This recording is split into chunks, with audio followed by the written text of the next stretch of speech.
Ok Naboo, allume la lampe du bureau. Allumé. Ok Naboo, éteins la lampe. Éteint. Bonjour à tous, aujourd'hui dans cette vidéo, je voulais vous reparler de cet accessoire que j'ai actuellement dans la main, qui est le Home Assistant Voice PE Preview Edition, dont je vous ai parlé il y a à peine quelques semaines de ça, puisque vous pouvez retrouver la vidéo sur ma chaîne si vous êtes intéressé dans le détail de comment fonctionne ce produit. Pour rappel, c'est une architecture ESP, dedans il y a une enceinte, des microphones, quasiment pas de traitement, pas d'intelligence dans le produit, à part la gestion évidente du wake word, donc du mot-clé pour réveiller la commande vocale. Tout le reste se fait sur votre installation Home Assistant. C'est un satellite de commande vocale pour votre installation. Vous pouvez ensuite équiper votre logement avec plusieurs de ces accessoires. Et le gros intérêt de cet accessoire, comparé à des produits que j'utilise aussi, vous les voyez là derrière, j'ai un Google Home, j'ai un Nest Audio, c'est qu'avec ce type de produit, vous avez des logiques qui peuvent, vous n'êtes pas obligé, mais qui peuvent s'exécuter en local sur votre installation domotique. Ce qui évite d'avoir déjà une dépendance au cloud, et ce qui évite aussi à ce que des géants du web aient accès à ce que vous faites chez vous, à n'importe quel moment, avec éventuellement même des interruptions de service. Et je vous avais dit quand j'avais fait cette vidéo que s'il y avait du neuf sur ce produit, ou sur l'écosystème autour de ce produit, parce que finalement, la commande vocale, c'est pas juste ce produit, chez Home Assistant, il y a tout un écosystème de gens qui travaillent avec des petits modules, qui les fabriquent, qui les mettent ensemble pour que ça fasse des enceintes, mais aussi avec des produits un peu plus rigolos à travailler, et vous avez toute une infrastructure de gestion de la voix dans Home Assistant pour piloter à la voix l'installation Home Assistant. Donc c'est juste ici un accessoire qui vous permet très facilement de faire des commandes vocales, mais c'est pas le seul moyen de faire des commandes vocales avec Home Assistant, et à vous ensuite de déterminer aussi quel est le meilleur moyen efficace chez vous de faire des commandes vocales. Mais donc s'il y avait du neuf, je vous avais dit, je vous ferai une petite vidéo complémentaire, et du neuf, il y en a, puisque il y a quelques jours de ça, sur le projet Home Assistant, il y a eu la présentation de Speech to Phrase. Speech to Phrase, en fait, en soi, je ne crois pas que ça existe en tant que tel. On parle beaucoup de speech to text, de text to speech et de choses comme ça, mais c'est pour indiquer un retour d'une technologie de commande vocale avec des phrases pré-câblées, préconçues, comme ce que vous avez entendu ici pour allumer ma lampe. Donc, plus simple, plus simpliste même, puisqu'on n'est pas basé sur un LLM, donc de l'IA avec interprétation du langage, mais on a quand même la capacité assez facilement de pouvoir interagir avec son petit accessoire vocal, de faire des commandes vocales très rapides, très efficaces, même sur du matériel très raisonnable, puisque c'est indiqué fonctionner sans problème sur des architectures légères. On parle de Home Assistant Green, de Raspberry Pi 4, donc vous voyez des plateformes qui suffisent à faire tourner Home Assistant, mais qui sont pas à la hauteur quand on parle de traiter du langage, puisque c'est forcément complexe de traiter du langage. Donc mon idée c'était aujourd'hui de revenir donc sur ce produit, de vous en reparler, et surtout de vous montrer comment ça marche avec cette nouvelle gestion. Quel est le principe général? Et pour vous parler du principe général, je voulais vous refaire une petite démo. Donc on va aller sur les assistants vocaux dans Home Assistant. Vous voyez que j'ai plusieurs modes de fonctionnement d'Assist. Celui que je vous présente, c'est Speech to Phrase plus Home Assistant plus Translate, qui est quasiment un fonctionnement local. Le Google Translate qui est ici est un fonctionnement cloud, mais c'est juste pour calculer des phrases. Une fois que les phrases sont stockées sur Home Assistant, a priori, il n'y a plus d'échange avec Internet. Donc, c'est quasiment quelque chose qui tourne en local. C'est juste que je continue à utiliser Google Translate parce que pour moi, c'est plus efficace que Piper ou les choses comme ça, si vous connaissez un petit peu. Je trouve que la langue qui est faite, en tout cas en français, l'intonation, les choses comme ça, sont plus naturelles et plus agréables à écouter. Donc, je vais vous montrer en gros en quoi ça consiste, mais pour vous montrer en quoi ça consiste, on va refaire la commande vocale. Ok Naboo, allume la lampe du bureau. Alors, qu'est-ce qui vient de se passer quand je viens de dire « allume la lampe du bureau » ? Donc déjà, vous avez eu le mot-clé, « Ok Naboo ». Donc le mot-clé, et d'ailleurs, je ne sais pas pourquoi il ne s'est pas déclenché, mais tant mieux, ça m'évite de faire des bêtises, le mot-clé, il est géré directement sur l'appareil. Donc ça fonctionne en gros avec le principe d'Open Wake Word. Il y a des possibilités de configuration, de changement de mot-clé et tout ça, mais ça, c'est capturé sur le produit parce qu'il y a besoin, sur une enceinte de ce type-là, de pouvoir capturer la voix et surtout les mots-clés sans que ça consomme beaucoup de ressources. Il faut que ce soit très efficace, très rapide pour capturer un mot-clé. C'est pour ça que les mots-clés en général sont bien choisis. C'est pas des trucs trop fréquents dans le langage, mais c'est aussi des choses faciles à identifier et un traitement en continu forcément puisqu'il faut identifier le mot-clé. On va pas vous écouter en permanence, même si rien n'empêche quelqu'un qui fabriquerait une enceinte comme ça de vous écouter en permanence. Je parle du Google Home évidemment. Mais du coup, avec ce type d'enceinte, puisque vous pouvez avoir un fonctionnement purement local en gérant ça directement sur votre installation Home Assistant, vous vous prémunissez de tout risque que ça arrive. Donc l'étude du mot-clé se fait sur le produit, avec évidemment sur le produit aussi des capacités en tant que microphone, pour capturer la voix et pour mieux identifier, enlever les sons parasites, enlever les échos, les choses comme ça, pour que la voix soit la plus propre possible. Et ensuite, on va rentrer sur un traitement audio, donc là le produit a écouté et a entendu la commande qui était allume la lumière du bureau. Donc je vais rentrer dans le débugage et on va voir comment ça fonctionne.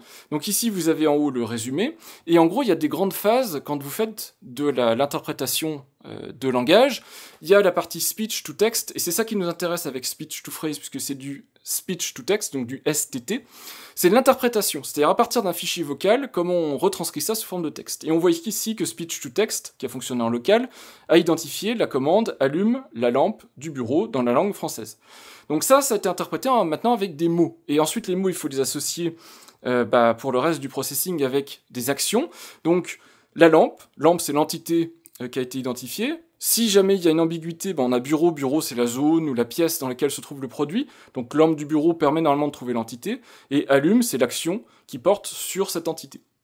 Et donc du coup, il a juste à effectuer l'action correspondante. Et là, j'utilise le conversationnel de Home Assistant, qui est la brique de base.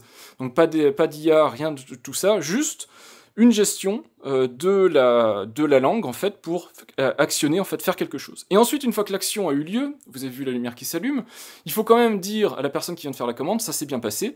Et donc là, on a le procédé inverse qui est le text to speech, donc TTS, qui est de générer à partir d'une réponse, ici c'était une réponse très standard, allumée, générer la phrase vocale pour que vous la compreniez à travers l'enceinte, pour qu'elle vous émette le son.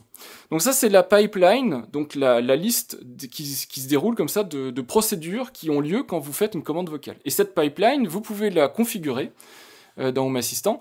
Et la nouveauté, c'est que vous avez donc ce speech to phrase que vous pouvez configurer maintenant ici, dans la partie reconnaissance vocale. Vous voyez que j'ai mis ici speech to phrase. Donc dans cette vidéo, je vous explique comment je l'ai configuré, comment je l'ai installé et ce que j'en pense. Mais ce que j'en pense, c'est extrêmement intéressant. Je vais vous montrer avec d'autres commandes vocales. Tout ça, je vais vous le réexpliquer après, mais je vous montre juste sur le projet open source de speech to phrase que vous avez une petite aide ici et que dans l'aide, vous avez les commandes principales que vous pouvez exécuter. Ce qu'il faut comprendre, c'est qu'on est ici sur un principe de dictée vocale. On n'est plus sur un principe de modèle de langage. Donc, je vais vous montrer juste après, je vais remettre Vosk avec un modèle de langage pour vous montrer la différence, mais ici on est vraiment sur des phrases clés. C'est-à-dire qu'il comprend certaines phrases, il n'en comprendra pas d'autres. Si vous faites des variantes, il ne pourra pas comprendre le contexte de cette variante de phrase et il va échouer. Mais par contre, dès que vous appelez avec les bonnes commandes, ce qui est un peu contraignant, c'est extrêmement efficace et ça consomme très peu de ressources. Et c'est toute l'idée de speech to phrase, c'est certes d'accepter moins de phrases, donc d'être plus strict et un peu pénible de temps en temps si vous ne sortez pas les bonnes phrases, mais quand vous sortez les bonnes phrases, une fois que vous avez fait un petit apprentissage très rapide, mais en général c'est ce que vous avez l'habitude de faire, c'est juste qu'il faut être assez carré dans la manière de le faire, les commandes vocales vont s'enchaîner très très bien. Je vais rebasculer sur maintenant un modèle d'IA pour vous montrer. Donc ici je suis sur Vosk pour la capture vocale, le Google Generative AI pour l'interaction vocale, et du Translate toujours pour la partie commande vocale. Ok Naboo, quelle heure est-il? Il est 13h59. Ok Naboo, peux-tu me dire l'heure qu'il est?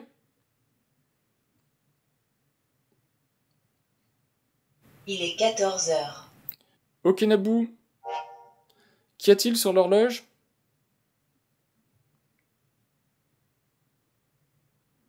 L'horloge indique 14h01. Donc vous voyez, c'est là où le modèle LLM est très puissant, c'est-à-dire que, je sais pas si on serait amené à poser ce genre de questions sous cette forme-là, et c'est que des questions sur l'heure, mais vous pouvez vraiment avoir des variations de langage qui sont énormes. Le modèle de langage vous ramène vers la commande qui est exécutée.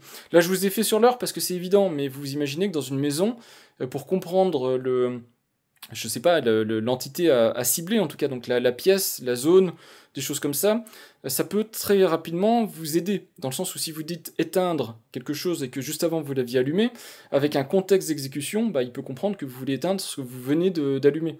Et donc un modèle de langage va plus loin que des phrases précablées, parce qu'il ne vous force pas, il ne vous oriente pas dans vos commandes, et pour un humain c'est quand même beaucoup plus facile d'être libre, de dire ce qu'on veut, que ce soit pour demander l'heure ou autre chose, que d'être contraint à le faire sous une certaine forme. Donc l'idée de speech to phrase, c'est pas tant de rendre la domotique meilleure, c'est surtout de la rendre plus exploitable, parce que comme elle est précablée, quelque part, il y a moins de possibilités, moins de routes à explorer, donc du coup, ça tourne sur du matériel plus raisonnable, ça consomme moins de ressources, et ça fonctionne de manière beaucoup plus rapide. Et c'est toute l'idée de ce genre d'approche. À vous de voir ensuite, vous avez vu les deux manières de demander l'heure. Est-ce qu'il y en a une qui vous paraît plus inconcevable que l'autre, ou est-ce qu'il y en a une qui vous paraît plus vivable que l'autre? Mais pour moi, les deux ont du sens, et speech to phrase à sa place si vous faites de la pure domotique. Voilà, j'espère que cet exemple avec l'heure suffit à vous faire comprendre l'enjeu et à vous faire comprendre la problématique, mais normalement je pense que c'est assez clair sur les capacités basiques contre des capacités de langage beaucoup plus évoluées. Dans l'ensemble, vous vous dites peut-être, j'ai pas bien compris la différence, et pourtant, j'espère que là, vous comprenez qu'il y a une vraie différence de vitesse d'interaction. Je suis passé sur un modèle de langage, et du coup, là, c'est ouvert à tout et n'importe quoi. Alors du coup, je suis pas obligé de dire « éteins la lumière », je peux aussi sortir d'autres mots. Et du coup, il va comprendre, il risque de comprendre ce qui va se passer, mais pour ça, il faut de la puissance de calcul. Il faut que derrière, Home Assistant, ou indirectement le cloud sur lequel vous le connectez, soit capable d'aller interagir avec des serveurs pour dire qu'est-ce qu'il vient d'essayer de me dire, essaye d'interpréter les mots, parce que les mots bout à bout, est-ce qu'ils ont un sens? Et vous avez même vu qu'il y a des erreurs d'interprétation, des erreurs de compréhension, et ces erreurs de compréhension sont problématiques. Quand je dis éteins le bureau, éteins la lumière du bureau, si jamais je prononce mal, par exemple lumière, je dis mère, éteins la lumière du bureau, ça n'a pas de sens dans la phrase. Et donc c'est là-dessus où speech to phrase prend le dessus, c'est que forcément, comme il a un ensemble assez fini de phrases possibles, soit ça correspond à une phrase qu'il connaît, et les phrases qu'il connaît, il les génère à partir des entités que vous avez publiées, soit ça correspond pas à ce qu'il connaît, dans ce cas-là, il laisse tomber, il dit juste, moi je peux pas faire votre demande. Et là, vous avez ici les exécutions avec un modèle IA. Vous voyez déjà que Vosk, ici, a pris 2 secondes 91 pour comprendre éteint toutes les lumières, alors que j'ai dit éteint, mais c'est vrai que c'est proche en termes de prononciation, donc il peut y avoir une ambiguïté. Derrière, il y a eu un modèle de langage qui a permis de comprendre que c'était bien éteindre toutes les lumières, et ensuite le text-to-speech de Google pour dire éteindre. C'est moins rapide à exécuter, mais c'est beaucoup plus ouvert, c'est-à-dire qu'avec ce procédé-là, je pourrais lui poser des questions beaucoup plus ouvertes, pas forcément même sur de la domotique, mais je peux lui poser plein de questions. Ici, c'est fermé. Il faut que je suive ce qui a été défini ici, sinon ça ne fonctionnera pas. Si je dis pas ouvre la porte, par exemple si j'ai une porte de garage, mais que je lui dis lance le moteur de la porte de garage, par exemple, je sais pas si quelqu'un dirait ça, il ne comprendra pas parce qu'il n'est pas capable d'interpréter ça. Là où un modèle de langage le comprendra parce qu'il dira un moteur de porte, c'est que forcément tu veux l'ouvrir, donc peut-être c'est ouvrir la porte ce qu'il faut faire. Voilà, j'espère que pour vous c'est clair, j'ai fait une grosse aparté là-dessus parce que c'est des enjeux qui sont importants et surtout l'énorme enjeu de speech to text et de speech to phrase et de voice dans Home Assistant, ce qu'il faut que vous compreniez, c'est que ça permet de se séparer de fabricants de ce type de matériel, donc tous les Google, les Alexa et compagnie, et d'attaquer avec du matériel soit que vous construisez vous-même, soit que vous achetez, mais qui n'est pas dépendant d'un géant du web, qui n'a pas de nécessité de vous capturer des données personnelles, et qui n'a pas non plus pour vocation de vous faire acheter un service pour que ça fonctionne. Vous avez ce produit-là, c'est ni vous, par les données que vous lui envoyez, qui faites vivre une société, ni la société qui vous le fait payer cher par un service à abonnement. Tout peut fonctionner éventuellement en local, et pour que ça fonctionne en local, les enjeux qu'il y a, c'est de trouver des solutions pour que ça fonctionne sur du matériel de puissance raisonnable. Et donc, le travail des équipes de Home Assistant, c'est pas seulement de prototyper ou de sortir des produits de ce type-là pour le rendre accessible, c'est aussi derrière de réfléchir à la conception de leur logiciel pour que ce soit configurable, pour que ce soit adaptable à tous les cas de figure. Vous avez vu ici, j'ai fait quasiment le grand écart, je suis passé d'un modèle de langage sur Internet à une exécution purement locale, sans dépendance d'Internet, mais aussi toutes les variantes que vous pouvez avoir entre. Vous pouvez peut-être avoir envie de générer vos phrases par quelque chose qui est connecté sur Internet, mais tout le reste, vous voulez que ça s'exécute en local. Je vous fais donc une petite démo installation, configuration et forcément utilisation de Speech to Phrase directement dans mon installation de production de Home Assistant. Je l'avais forcément déjà configuré quand l'annonce a été faite, quand c'était disponible. J'ai tout déconfiguré pour pouvoir vous refaire les étapes. Vous allez voir, c'est très simple, c'est très rapide, donc ça me coûte pas beaucoup de temps de vous le refaire. Je précise également que sur la droite, vous avez l'article de blog d'origine qui donne beaucoup d'informations, pas que sur Speech to Phrase, mais aussi l'évolution de Voice dans Home Assistant, donc toutes les capacités vocales autour de Home Assistant, puisque c'est quand même énormément de boulot orienté vers tout ce pan de fonctionnalités vocales de Home Assistant, et vous avez beaucoup de choses, dont aussi l'utilisation des LLM, et puis des outils pour interagir vocalement, donc capturer la voix, réémettre la voix, autour de Home Assistant. Donc vous avez un article de blog très complet, vous avez en particulier des explications pourquoi cette alternative pour capturer la voix, donc je vous l'ai dit, pour tourner sur du matériel plus léger, peut-être être moins capable en termes de capacité, mais en tout cas de pouvoir très rapidement embrayer sur des phrases connues et soulager un petit peu le matériel avec voilà, des choses précalculées qui peuvent permettre d'aller très vite et de générer très vite. Donc Speech to Phrase, c'est décrit ici, vous avez directement le lien vers le dépôt GitHub, vous avez aussi normalement le lien vers la documentation, et vous avez le lien vers l'addon. Juste en cliquant ici, ça vous emmène sur la page de l'addon directement, et donc aussi vous pouvez accéder à la documentation très rapidement pour savoir ce que ça fait. C'est la même doc en fait que sur le dépôt GitHub. Moi je ne vais pas utiliser le petit bouton Add Integration, je vous montre comment on fait de manière plus standard quand on sait un petit peu ce qu'on cherche. Donc un add-on, c'est un module complémentaire en français, donc on va le chercher dans la boutique des add-ons, vous tapez ici speech et très rapidement vous l'avez là. Et puis vous avez d'autres capacités en speech to text, speech to text étant des fonctionnalités plus évoluées, plus avancées qu'un speech to phrase, comme je vous l'ai dit, qui est plus pré-câblé. Donc première étape, on fait installer, donc sur cet add-on, ce module complémentaire, on clique sur le bouton installer. Ça prend quelques secondes, c'est téléchargement et mise en route. Une fois que c'est installé, on va pouvoir le démarrer. Ce que je mets toujours, c'est le watchdog, donc le chien de garde en français, pour redémarrer en cas de pépin. On va aller jeter un coup d'œil dans le journal. Alors moi du coup j'ai le journal d'avant, donc il faudrait que je le nettoie, ou en tout cas qu'on regarde dans le détail ce qui s'y passe, puisque je l'avais installé, je vous l'ai dit, donc je le réinstalle, donc il a gardé ses journaux. Donc quand je vais faire démarrer ici, on va voir le journal qui s'est réinitialisé, et on va voir ici le démarrage de l'addon, mais aussi l'entraînement de l'addon, puisque quand il démarre, en fait, il va détecter les entités qui sont disponibles sur votre installation. Il va commencer un pré-entraînement pour créer en fait des couples des phrases qui ont du sens quelque part, qui peuvent être comprises ou qui peuvent être émises par votre système. Donc ici vous voyez qu'il y a pas mal d'indications autour du training, donc moi j'ai limité exprès les entités qui sont disponibles, je vous montrerai ça après, parce que je pense qu'il n'y a pas besoin de tout exposer, c'est une mauvaise manière de faire, je trouve actuellement dans Home Assistant, d'exposer par défaut et d'exposer sans contexte ou sans possibilité de configuration, de ce que je connais en tout cas. Donc je vous montrerai ça vite fait. Ce qu'il faut voir, c'est qu'une fois qu'on a ça qui est démarré, vous pouvez retourner dans les appareils et services, et normalement vous devriez avoir la partie Wyoming qui devrait détecter votre partie speech to text. J'ai la notification enfin de Wyoming, il m'aura fallu, je sais pas, quasiment presque 1 heure pour que ça fonctionne. Donc je sais pas ce qui marchait pas, mais j'ai quand même quelque chose ici qui pose problème.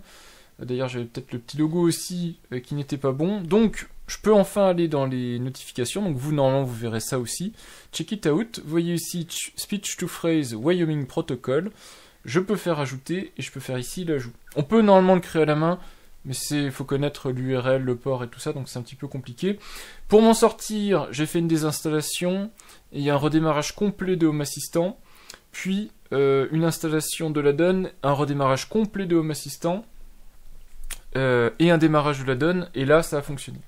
Bon, on va dire que c'est un cas exceptionnel, parce que normalement on n'est pas censé désinstaller comme ça des add-ons pour les remettre dans la foulée. Mais bon, vous verrez ici, vous aurez bien un speech to phrase, une entité, et donc vous voyez bien ici un STT, donc speech to text, même s'il s'appelle speech to phrase, c'est un STT, hein, dans les entités qui sont disponibles dans Home Assistant. Il suffit ensuite d'aller dans les assistants vocaux, mais avant ça je voulais vous remontrer donc module complémentaire juste pour qu'on fasse le point maintenant que ça fonctionne. Donc dans journaux, enfin le journal ici, donc déjà j'ai une erreur ici, je ne sais pas pourquoi, mais a priori maintenant ça fonctionne. Et ici on voit la liste en fait des entités ou des choses qui tournent autour des entités qui sont nécessaires que cet add-on connaisse pour pouvoir interagir avec. Donc vous voyez par exemple que je dois avoir un plafonnier, quelque chose qui s'appelle motion, quelque chose qui s'appelle fibaro. Donc voilà, il a essayé de déterminer la prononciation pour que je puisse interagir avec. Donc enfin, on s'attaque à la chose qui est finale et intéressante pour cette petite vidéo. C'est la configuration de l'assistant vocal. Donc j'ai créé un clone de l'assistant vocal que je vous conseille d'utiliser personnellement si vous avez une machine de puissance raisonnable et que vous ne voulez pas faire que du local, que vous êtes prêt à déléguer à du cloud, parce que c'est compliqué de faire tout en local avec une bonne qualité, et c'est ce vers quoi s'oriente en particulier Speech to Phrase. Mais moi j'utilise donc le moteur de reconnaissance vocale Vosk, parce que c'est celui que je trouve le plus pertinent, le plus efficace pour la détection de reconnaissance vocale. La synthèse vocale, c'est malheureusement du cloud partiel, en tout cas puisqu'il y a je crois un cache local, mais c'est du googletranslate.com, donc avec cache local pour éviter de tout régénérer à chaque fois. Et l'agent conversationnel, c'est le Google Generative AI avec une demande de préférence locale. Donc ça c'est ce que j'utilise, mais j'ai créé un deuxième assist ici, et dans ce deuxième assist ici, je vais pouvoir remplacer Vosk, qui est très performant, qui est très bien, hein, mais je peux le remplacer par Speech to Phrase. Donc je le sélectionne et je vais ici préciser que j'utilise pas Vosk, mais que j'utilise Speech to Phrase. Voilà, et donc du coup ça fait que j'ai deux assists qui sont configurés, donc dissociés. Là où je vous dis, où il faut faire aussi attention, c'est pour l'exposition des entités. Par défaut, moi je vous conseille pas d'avoir ça de coché, d'avoir les entités ici que vous voulez, avec lesquelles vous voulez travailler. Et là où je trouve ça particulièrement dommage, et pas abouti, ce que je disais au départ dans Assist, c'est qu'on ne peut pas lier des entités à une entrée dans Assist. Et moi je trouverais ça particulièrement intéressant quand par exemple on a plusieurs satellites dans des pièces qui sont différentes, de manière à mettre certaines entités dans certains assists, entre guillemets, donc pour certains satellites, dédiés à certains satellites. Ça permettrait d'avoir une pertinence plus intéressante. En particulier, on peut restreindre le chauffage, les lumières, les ouvrants à la pièce en question, peut-être quelques entités globales au logement, mais ça permet de limiter comme ça les possibilités d'erreur d'interaction avec le mauvais équipement. Donc c'est pour ça que je trouverais ça intéressant que ce soit retravaillé pour avoir cette espèce de groupe d'entités logiques, que ce soit avec des filtres ou des trucs comme ça, pour les associer à des entrées de Assist. Alors maintenant que ça c'est bon, soit ici je peux le transformer en entrée par défaut, entrée favorite, donc ici on fait définir comme favori, soit je peux aller directement dans mon service, je peux aller récupérer mon appareil ici, qui est mon Home Assistant Voice PE, et je peux lui assigner ici une de mes entrées. Donc vous avez les deux choix qui sont possibles. Ici, moi, je vais le faire avec préféré. Ça m'évite de me tromper, ça me permet de le faire globalement. Mais vous pouvez aussi l'assigner manuellement comme ça.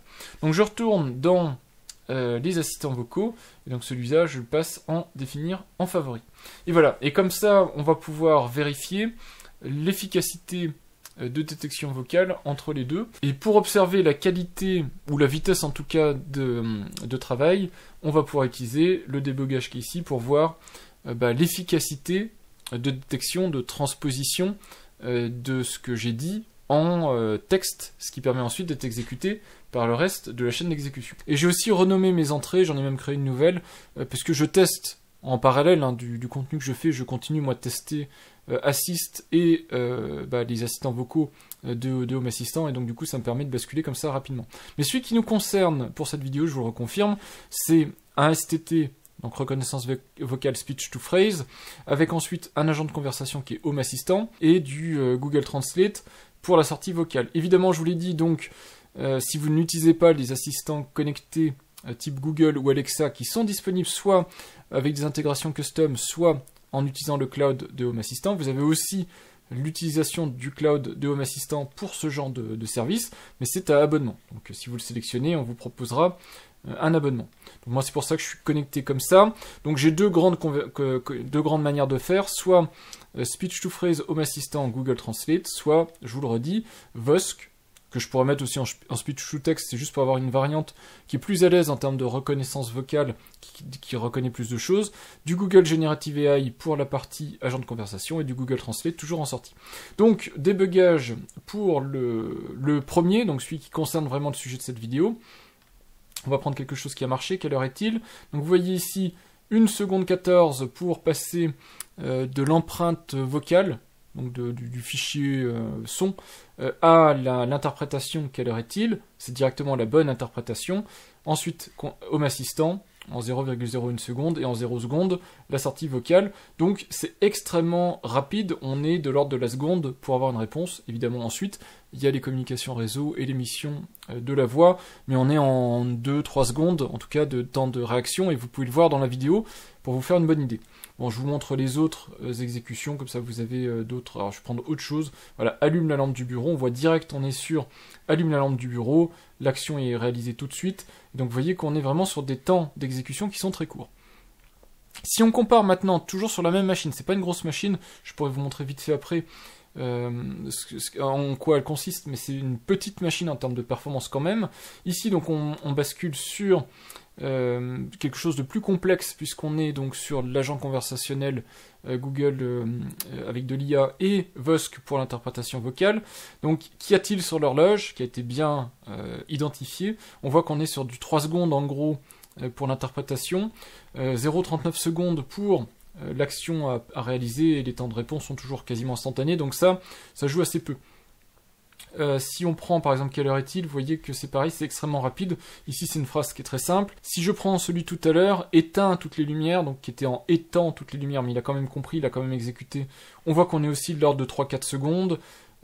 Si je prends éteins la lampe du bureau, pareil, vous voyez, on est assez rapide. Donc vous voyez qu'on peut avoir quand même des performances assez efficaces, même sur une machine raisonnable, avec des fonctionnalités plus évoluées, mais de manière générale et de manière surtout plus régulière, on a de très bonnes performances avec speech to text. Vous voyez qu'on est toujours dans l'ordre de un pouillème de secondes, hein, et ça va vraiment assez vite, donc c'est assez efficace. Par contre, on est limité, je vous le redis, en termes d'expressivité. Pour le matériel, je vous rappelle que je fais tourner Home Assistant sur ma Zimaboard. Ma Zimaboard, d'ailleurs, j'utilise le stockage interne de la Zimaboard, donc j'ai même pas le connecteur SATA, j'utilise pas non plus le PCI Express, mais je pourrais me permettre d'avoir des extensions dessus pour améliorer encore les performances.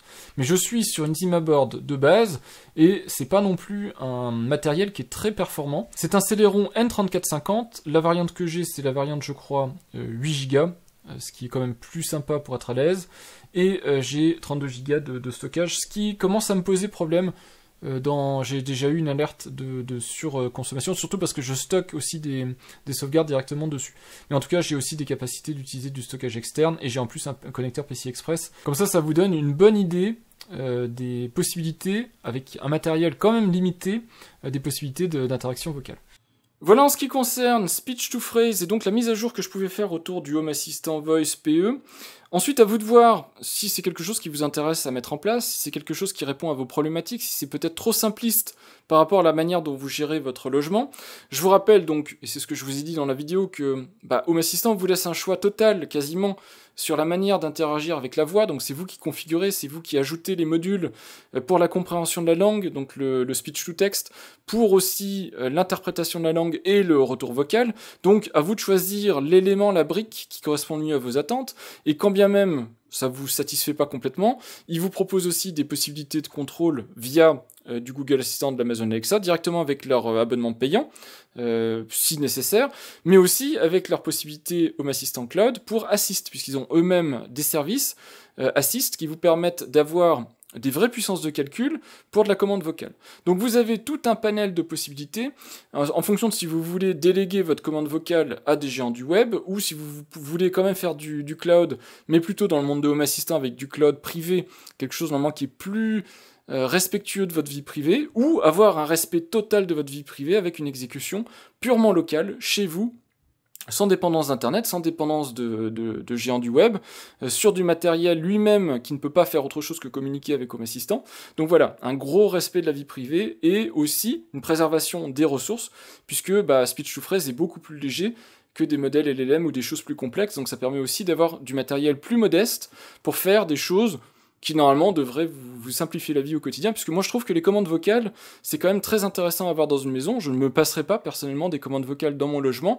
Il y a plein de situations dans lesquelles je les utilise au quotidien, et donc grâce à ce type de services et de produits, ça me permet de continuer à en bénéficier. Je ne dis pas pour le moment, et c'est là-dessus que je conclurai ma vidéo, que le Home Assistant Voice PE va remplacer mes Google Home, Nest Audio, enfin mes services Google. Pour l'instant, non, parce que il reste encore plus puissant et plus, je sais pas comment dire, plus pertinent dans l'utilisation du quotidien. Mais ça va vraiment dans le bon sens, et vu que Home Assistant met vraiment le paquet sur tout ce qui est commande vocale et l'environnement Assist, je pense que dans quelques mois, peut-être années, on aura des environnements dans Home Assistant pour piloter la voix qui seront tout à fait suffisants, en tout cas pour remplacer du Google par exemple, et donc je pourrais avoir des petits assists un peu partout dans mon logement. Voilà, le dernier point sur ce Voice PE, dernier retour, c'est que malheureusement, Speech to Phrase ne change pas le fait que il y a toujours des problèmes de capture vocale quand on est vraiment loin du produit, donc ça marche bien dans une pièce. Si vous l'avez dans le bureau par exemple et vous donnez la commande vocale directement dans le bureau, si vous êtes en dehors du bureau, il faut parler fort et souvent il y a des erreurs d'interprétation. Speech to Phrase, étant donné qu'il est très aiguillé dans les commandes, va limiter la casse en renvoyant en fait vers des commandes qu'il connaît ou en disant tout de suite je sais pas faire parce que j'ai pas compris donc de toute façon ça va pas.